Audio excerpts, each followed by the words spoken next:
前招后招，接上式单边。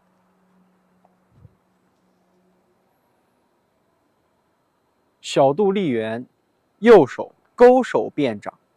两手双立圆，由左向右螺旋。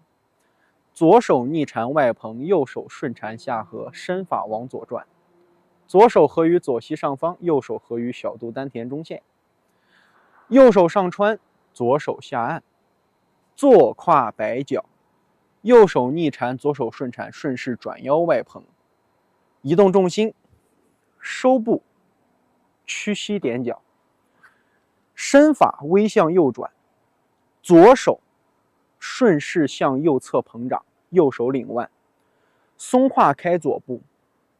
滑步捧掌，螺旋，抱球。收右腿，前招，右手上穿，左手顺势下按，腰当螺旋，对称发力，后招。好，背后，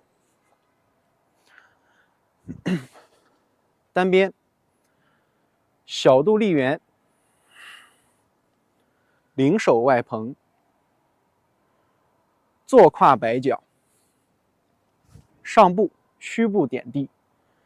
松沉右胯，领手折叠合腕，顺势开步，滑步开步，抱球重心右左移，收右脚，前招外蓬，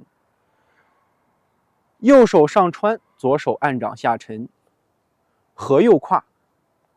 捧掌发力转腰，后坐下撑。好，前招后招，来，同学们，我们先看动作要求和细节。首先，第一，小肚立圆一定要带动从左向右螺旋，右手随小肚立圆的过程当中，由勾手变掌，先放松下沉，然后再领立圆螺旋，领腕相合，顺势外蓬。在领立圆的时候，咱们跟大家讲过很多次，在基本功当中，小肚立圆的时候，一定要学会带动手的过程里面，要学会缝转，先放松下沉两手，而不要直接随着身体向左螺旋。这样的话，整个立圆会显得非常僵。要让小肚的螺旋在梢节上形成一个1/4的节拍，让身体去领着手腕走。所以呢，我们在这个地方要切记，不要去着急去领立圆的变化，要先找松沉，带动两手向下相合，然后再接上小肚立圆的螺旋，把手腕梢节的立圆领出来，这是第一个重点，大家容易错的地方。第二，当我们领完立圆之后，注意看这个位置，身法在小肚立圆结束以后，继续向左相合。向左相合的同时，带动右手手腕放松顺缠下合手，顺势向身体的左斜前方45度去捧掌去向外捧。捧的过程当中，不要把手推得太过，因为有的同学会螺旋的过程当中往左转腰转得太多，同时把右髋顶起来，一定要让身法中正螺旋，顺势外捧。合好之后，这就是咱们的基本功点了。在转身上步的时候，不管是新架还是老架，都容易出现坐胯摆脚时候的拧膝跪腿，这是我们前面说的很多次的问题。不要让髋胯合在这个位置原封不动，而是要利用大关节的螺旋带动小关节顺势向外摆脚尖，同时当胯上下折叠产生下坐，这样子我们就可以保证支撑腿实腿的膝盖不内扣，同时也能让咱的右腿像一个杠杆一样翘压起来，形成摆右脚脚尖重心右移的过程。这个时候记住，膝盖一定要朝着脚尖方向进行移动和运行。那到位以后，大家注意看这个位置不是说一登上来直接把脚搁到这儿，而是说在这个收步的时候，一定要用上什么地方的力量？小腹地方的力量。所以在到位之前，重心来到右腿了，稍微合右胯，让身法向右产生一个小螺旋。这个时候大家注意看两手随着重心的移动，两手会随着当胯的小后弧线。来，同学们从侧面看一下，到这儿了。好，摆脚看好，先走小后弧，先将右手和左手顺势向前向外捧出，左手合在中线，右手合在右膝上方。重心到位以后呢，然后你看右胯是不是打开了？身法微向右转，哎，右转螺旋的时候，借上当胯的这种相合，哎，把自己的左脚收过来，不要直接去一蹬腿，整个重心往上一起落左脚，看着好像很轻松，但实际上身上的这个力量在中盘上都已经丢掉了，空下去了。要以肚子为核心啊，螺旋带动左脚，虚步点地，左脚合到右脚脚后跟，右脚足弓内侧，合到位之后，大家注意看下势啊，这个过程当中，我们合上来，两手还是在中线和右膝上方，注意看，右胯不停，哎，继续向右螺旋相合，到位以后，注意看，合右胯的时候，让身法带上那种领腕的松柔感，感觉左手像是一根小飘带一样，这个感觉其实就是一个非常明显的节节贯穿啊。咱们之前不管在直播间还是在这个课件上都跟大家说过，让肩关节先带动肘关节，哎，再用肘关节去带动手腕，让手是依次的来进行折叠运化。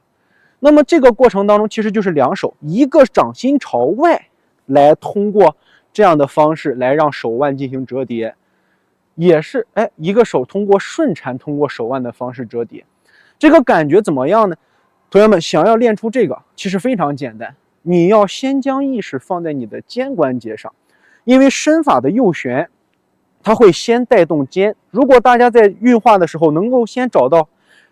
肩膀上的这种松活，你就能够体现出来手腕上的这种松活了。但是一定要切记，大家一说肩膀就容易将意识过度的向肩膀上强加，会出现这种肩膀来回乱晃的事。看中线，咱们在捧完之后，两手的领腕螺旋，它都是身法在中正的前提下才能有这个感觉。所以从这个地方细节大家看一下，先松右胯，咱们把螺旋一找到就知道这个肩膀咋回事了。右胯一松，身法会往右转，对不对？同时右手手腕右转领肩领腕向后相合，左手随着身法右转，领肩领肘领腕向外膨胀，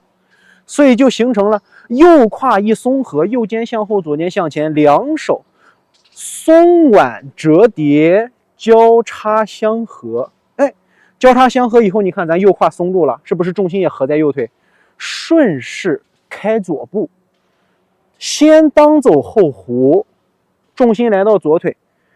腰向左转，是不是又变成了左肩向后领腕折叠，右肩向前膨胀折叠？这个动作你看一到这儿，松合开步，后移重心，螺旋外捧。你说如果咱们把它换成盖掌，它是不是跟中盘用的是一个身法和螺旋？只是它把盖掌的动作变成了两手折叠的一个动作外形。那到这儿大家基本上都明白了。中盘要求是啥？正完脚以后，先松右胯开左脚，唰，用腰当的螺旋合劲儿，找到肘关节、肩关节还有手掌的对拉，再加上螺旋的盘掌相合。那到这儿了，它就是领腕相合。你把身法往这一立，先松合右胯，顺势开左步1，好，滑步2，是不是这种以腰为轴带动的这个滑步就出现了？所以这个需要大家多去琢磨，去往前面那个中盘看看它的那个肚子和腿上怎么去利用腰和带脉的转动来去带动胯的相合，形成了开步。那这儿有一个小规律，咱讲中盘时候也说过，哪边腿是实腿，那肯定哪边腿压了重，对吧？那虚腿那就开步。当重心来到左腿，你看左腿一合胯，左腿变实腿了，右腿是虚的，它一收右步，胯的螺旋和这儿形成相合，意识放在腰上，松，转腰，力是不是就出来了？哎，那同理，到这儿了，我们也是利用相同的方法松走，哎，只不过到滑步到位以后，中盘是当走后弧，亮相定势。那到前招后招这个地方的时候，它是一个什么？它是折完手腕以后，右胯最后的一个动作是不是还是松合住了？两手还是交叉住的，对吧？好，注意看这儿，先走后弧，让两手还有一个向外的推捧。当后弧一到位，注意看小胯的相合，左胯带动两手抱球，哎，身法逢转必沉，你看正好带动左手向上领腕，看到这个位置了没有？逆缠向上领腕和左胯形成劲力相合，右手顺缠向下松沉，那不正好和右胯的上下折叠形成相合了？哎，连在一起，后弧螺旋收步外捧，所以这个地方它就多了个啥？平常自己练的时候，不要光去到这儿手一画圆，不管怎么样，反正是把手摆过来了，把螺旋的身法一定要从腰上和手上体现出来，正好是一个抱球转腰外捧的动作，把这儿体现出来就行。哎，那前招它不就是从这儿通过后弧的带动和小胯在进行开合的时候产生的一个整体顺势收右步，哎，虚步点地，注意重心分配是左腿9分，右腿1分。